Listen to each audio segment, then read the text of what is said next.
ए बड़की जीजी, गोड़ धरत हैं। अरे कहाँ जात हो बड़की जीजी? अरे खुश रहा ललका, खुश रहा। सुहाग मांग से भरल रहा। अरे अच्छा हुआ ललका, तुम ही मिली गई। न तो अभी खोजत खोजत तुम्हारे घर पे आ रहे थे हम। अरे का बात हुआ बड़की जीजी, बड़ा खुश लागत हो। अरे कोनो लॉटरी उटरी लगल बा का? का बात बा कि इतना सवेरे सवेरे हमरा के खोजत हमरा घर पे आए रहे तुम? अरे खुशी के तो बातें बा ललका। अरे तू तो जानत है ना कि हमार मैया कन से आयल बा खिचड़ी, हमार भाई लेके आयल रहे। तो हुए हमरा मैया पैसा भेजा देनी कि बिटिया निया एगो मोबाइल लई थो, जेके में से चेहरा देख के बात होवत है। कहे कि ढेर ढेर दिन हो जाए है तोरा से पतियाए खातिर, तोरा हाल समाचार लेवे खातिर। तो वही खातिर भैया से पैसा भेजले रहे अम्मा। तू तो जाने ना ललका, हम कोनो हाल चाल ना जाने लू मोबाइल के। वही खातिर हम सोचली कि ललका दखिनहा दोनों गोटा के लेके चलम और मोबाइल किन के चलम। वही खातिर हम तोरा के खोजत रहे। ए हमार जीजी, तो ई बात बा निया मोबाइल किने खातिर तू जायल रहन बाजार। अच्छा जीजी, कोनो बात ना, चला हम दखिनहा के बुला लाते हैं, तीनों जना चल के नया तो मोबाइल लेके आई। तो तू अपन अम्मा से भी खूब बतिये जीजी। ये जीजी हम नियो के बात करे लगे देवो की ना। ये हमार बहनी काहे नहीं। अरे थोड़ी देर तू बतिया लिया, एके में कौन दिक्कत वाला बात बा। अब चला चला, लेट न करा, जल्दी से एकदम निया मॉडल के मोबाइल लेके आवे के, एकदम चेहरा से चेहरा देख के बतियावल जाले सब जना से। हाँ जीजी, ये तो बतवा ठीक है कहलू। निया मोबाइल आ जाए तब भैया से भी तो एकदम बतेबू फेस टू फेस। हट पगली लड़का, तू कैसे मजाक करे? भैया से तो फेस टू फेस घर पे तो बात होवे रहेला, मोबाइल पे कौन बतियाई हो फेस टू फेस? अरे जीजी हम सब जानते हैं, अभी ना तू बोल रहे थे एक मोबाइल लेके चली अब। फिर देखो दिन में बतियाते रहो भैया से फेस टू फेस मोबाइल पे।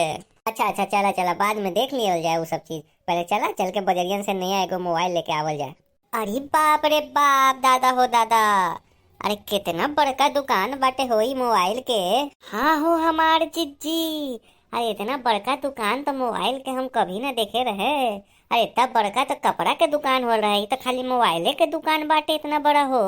अरे चुप करे तू दोनों। अरे लगा था कि पहला बार मोबाइल किने आ रहे हैं दुकान में। अरे मोबाइल के दुकान इतने बड़ा बड़ा होवेला, यहाँ सब तरह का मोबाइल मिलेला, समझ लो कि ना। अच्छा अच्छा, छोड़ा वो सब बात। ए भैया, हमरा के एकदम नयका नयका फोन दिखाई, काहे कि हमरा एगो नयका मोबाइल लेवे के बाटे, जेके में से का बोलत है वो चेहरा देख के फेस टू फेस बात होवे है। अच्छा अच्छा, आपको नया मोबाइल चाहिए, अभी दिखाता हूँ। बताइए कौन से ब्रांड का लेना है आपको? अरे ददई, हाय मोई मैया, हमरा से ब्रांड पूछत है। ये लड़का, ये देखी ना, ये हमरा के पियक्कर समझत है का? हमरा से पूछत है कौन सा ब्रांड लेवे के बा। ये हमरा के दारू पिलाई का हो बहनी? ये देखी ना, तू तो ब्रांड जाने लू ना, तोरा बड़े जने दारू पिएला, कौन ब्रांड के बता दी बड़का जीजी के। बड़का जीजी उहे ब्रांड के नाम ले लेवे। एकदम तू दोनों जना है ना एकदम बेवकूफे के बेवकूफ रह जाइए। अरे बुड़बक, अरे पूछा तारा वो मोबाइल के ब्रांड, दारू के ब्रांड ना है कि ना भैया?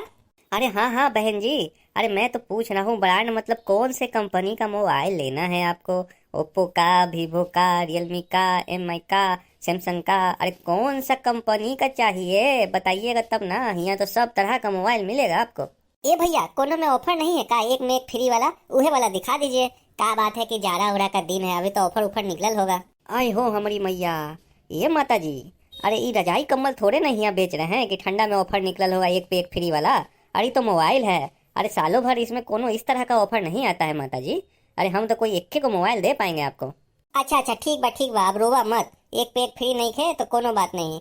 तो एगो बढ़िया सा मोबाइल दिखा दा अपना मन से, जेके में बहुत अच्छा से फोटो आई और सामने वाला से बातचीत हो जाई। का बोले थे ओके पे व्हाट्सएप व्हाट्सएप और फेसबुक उसबुक भी चला सके, ऐसा मोबाइल दिखाइयो, हम बोल देते हैं। ये बड़का जीजी, अरे तू काहे नहीं वो वाला मोबाइल वाला ले लेत हो, जेके में पीछे एथी बनल रहे है फोटो। वाह, का बोले थे चप्पल मोबाइल, चप्पल मोबाइल। हाँ लड़का, ई कौन मोबाइल बाटे हो चप्पल मोबाइल, चप्पल मोबाइल? अरे हमारे जीजी, अरे बहुत फेमस मोबाइल बाटे चप्पल मोबाइल, चप्पल। अरे सब जना के देखी तो उहे कनवा के पीछे लगा के ओकर फोटोवा दिखात रहन, अब फोकस करत रहन कि हमारे पास चप्पल मोबाइल बाटे। अरे उहे वाला ले ला जीजी, एकदम नया बाटे, नया लेटेस्ट। ये भैया, हमार लड़का बोला थे कि एगो बहुत फेमस मोबाइल बाटे चप्पल मोबाइल, चप्पल मोबाइल, जेके पीछे लोगो बनल रहत, वही वाला हमार दिखा दा। अरे माता जी, अरे वो चप्पल मोबाइल नहीं, एप्पल मोबाइल, एप्पल मोबाइल हो बते, एप्पल मोबाइल हो। अरे उहे उहे चप्पल होवे चाहे एप्पल होवे, अरे दिखा दा उहे वाला। ए भैया अब तुम देर ना करो, अरे हमारा जिज्जी का एप्पल वाला मोबाइल दिखा दो ना, तो जिज्जी तोहरा के पगला के धर दियन। जिज्जी के चप्पल आ एप्पल में समझे में ना आवत है फर्क। ठीक बा अभी हम दिखाते तोहरा के। ई लीजिए बहन जी, एकरा में से छाट लीजिए कौन सा चाहिए आपको, जो भी रंगवा पसंद हो वो रंग ले लीजिए। अरे हमरा तो लाल वाला बहुत पसंद बाटे हो। अरे हाँ बड़की जीजी, ललका मोबाइल तोहरा पे खूब जचते हो, अरे ले लियो ये वाला। ए भैया का बोलत हैं, ये चपलवा के दाम कितना बाटे, अब मतलब कि अपलवा के दाम कितना बाटे हो? ओ माता जी ये बस आपके लिए है, मात्र 1 लाख रुपया बस। एकदम नया मॉडल है, नया मॉडल एकदम तुरंत अभी अभी आया है बाजार में। आई हो ददई, आई हो राम, 1 लाख के मोबाइल बा अपलिया के। हे जीजी ऐसा कौन ची बात बा हो ई मोबाइल में, अरे एक में बतियावे से आदमी सामने आ जाए का मोबाइल से निकल के हो जीजी। 1 लाख के फोन बाटे ही। ए भैया हमनी के गांव वाला समझ के लूटा तो का, अरे 1 लाख में तुम मोबाइल दियो अपलवा के, और भी तो एकरा में तो आधा एप्पल बनल बाटे। बाजार में हम एप्पल नहीं जाए तो 100 रुपए किलो मिलत है, और तुम एगो मोबाइल के बतावा तो 1 लाख रुपए लूटा तो का हो भैया। अरे बहनी सब माता सब, अरे ऊ वाला एप्पल नहीं खे बाटे ही, अरे ऊ तो बाजार में मिलत बा एप्पल 100 रुपए किलो, लेकिन ये खाए वाला एप्पल नहीं खे ना, ये तो मोबाइल वाला एप्पल बा। अरे ये इतने महंगा बिकत बा हो बहनी, तोरा के कोनो सस्ता मोबाइल चाहे तो सस्ता भी हमारा पास बात दिखा दें का। आई हो ददई, आई हमार दादा, ये हो, अरे हमरा के 200-300 वाला कोनो मोबाइल बा तो दिखा दही। 1 लाख के फोन रख के हम का करीब हो। ए बहनी माता जी, अरे 100-200 में कोनो फोन नहीं खे आवत है, 100-200 में तो आपको फोन के चार्जरो नहीं खे होई। का बोलत है, 100-200 में फोन के चार्जरो नहीं होई? आए तो रखा अपन एप्पल पेप्पल के, आप एकरे खा 1 लाख रुपया में, कौन तो 1 लाख में किनी मोबाइल, हम लोग चलत हैं लूटा तो हमनी सबके। ए जीजी छोड़ा ये एप्पलवा फेप्पलवा के, चला हमनी बाजार से 100 रुपए किलो एप्पल ले ले। हाँ बहनी चला यहाँ से। तो भैया बाबू लोग आप लोगों के वीडियो कैसा लगे कमेंट करके जरूर बताएं। आप लोगों के हाथ जोड़ के विनती बा कि चैनल के हमारे जरूर सब्सक्राइब कर ली। तो हम मिलम कोई नया वीडियो में, तब तक लगी राम राम।